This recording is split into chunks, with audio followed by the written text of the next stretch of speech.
श्री स्वामी समर्थ. मी स्वामी चरित्र सारामृताचे पारायण करत आहे सिंधू कन्या महालक्ष्मी आणि या लक्ष्मी. गुरुवारी आम्ही गावाला होतो, त्यामुळे मी इथेच पूजा करणार होते.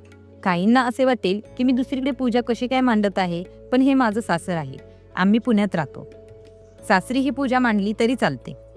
मी आधी देवपूजा करून घेतली. मार्गशीर्ष महिन्यातला पण शेवटचा गुरुवार होता, त्यामुळे त्याची सुद्धा पूजा मांडली. आईंचे पण मार्गशीर्ष महिन्यामधील गुरुवार असतात.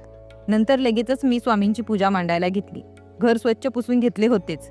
सर्वात आधी तांदळाने स्वस्तिक काढायचे. काही जण आतले टिंब देत नाहीत किंवा स्वस्तिकच्या शेजारच्या रेषा काढत नाहीत, पण त्या टिंब आणि साईडच्या रेषांशिवाय स्वस्तिक पूर्ण होत नाही. स्वस्तिकच्या प्रत्येक रेषेचा आणि बिंदूंचा वेगळा अर्थ असतो. हळदी कुंकू वाहून स्वस्तिकची पूजा केली, फूल अर्पण केले, मग त्यावर स्वच्छ केलेला चौरंग ठेवला. खरं तर माझी पण खूप इच्छा होती एकदा तरी स्वतःच्या हक्काच्या घरात पूजा मांडायची. चौरंगावर वस्त्र टाकले आणि जमलंच तर उद्यापन सुद्धा मी गावालाच करेल. मधोमध स्वामींचा फोटो ठेवला, त्याच समोर जपमाळ ठेवली, घंटी ठेवली, लगेचच नैवेद्यासाठी साखर आणि पाणी ठेवले. दिवा आणि अगरबत्ती लावली, फुले वाहिली, हळदी कुंकू वाहिले. मला सुद्धा हळदी कुंकू लावले. आज गावाला असल्यामुळे माही माझ्यासोबत बसली नव्हती, नाहीतर तिची सुद्धा खूप लुडबुड चालू असते.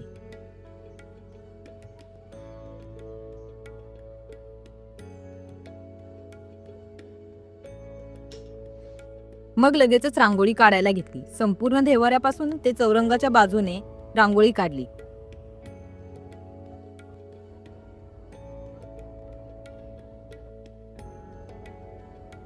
अशी बोटाने रांगोळी काढायला सोपी पण जाते आणि दिसते पण छान.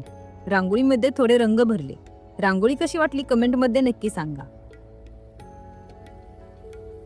मग अगरबत्तीने ओवाळून मी महालक्ष्मी व्रताची कथा वाचायला बसले.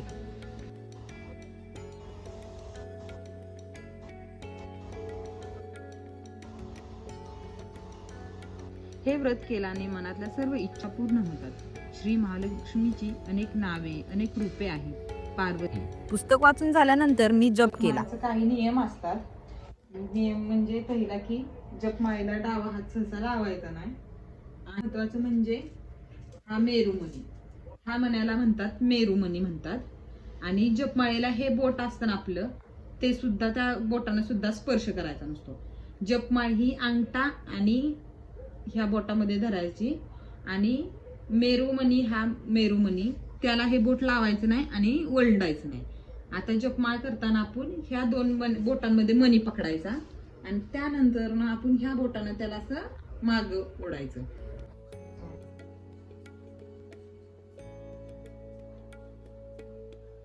बारा वाजता पूजा करायची नसते, म्हणून 2 नंतर पुस्तक वाचण्यासाठी बसले. श्री गुरुभ्ये नमः. श्री कुलदेवताय नमः. श्री अक्कलकोट निवासी पूर्ण दत्तावतार दिगंबर यतिवर्य स्वामी राज नमः. श्लोक. ब्रह्मानंद परमसुख केवळ ज्ञानमूर्ती वंदित श्री स्वामी चरण वंभवतु.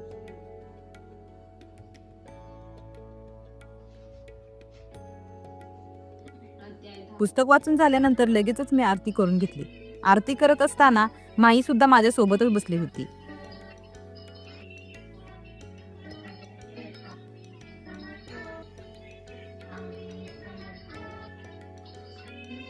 आरती झाल्यानंतर मी सर्वांना आरती दिली. घरात सुद्धा आरती फिरवली. तारक मंत्र म्हटला.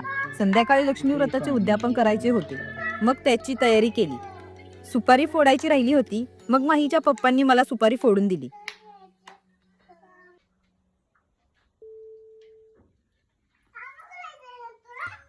पाच मुलींना बोलवलं होतं, पण माहीलाच आधी बसायचं होतं. ती आधी बसली. तिची खूपच घाई चालली होती पाय धुवून घेण्यासाठी. लावते पायाला पण आधी डोक्याला लावते.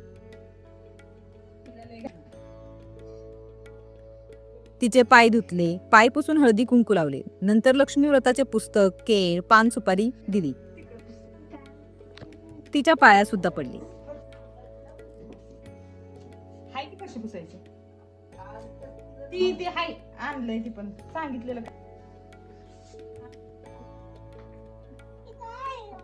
सुपारी बाळ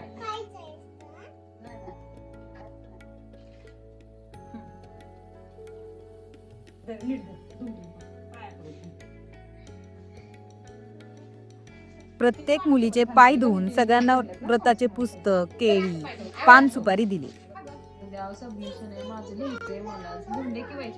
नंतर माही आणि चिमूने पूजेच्या पाया पडल्या आणि अशा प्रकारे आजचा संपूर्ण दिवस देवाची पूजा अर्चना करण्यात आणि नामस्मरण करण्यामध्ये गेला. आजचा दिवस खूप खूप छान गेला.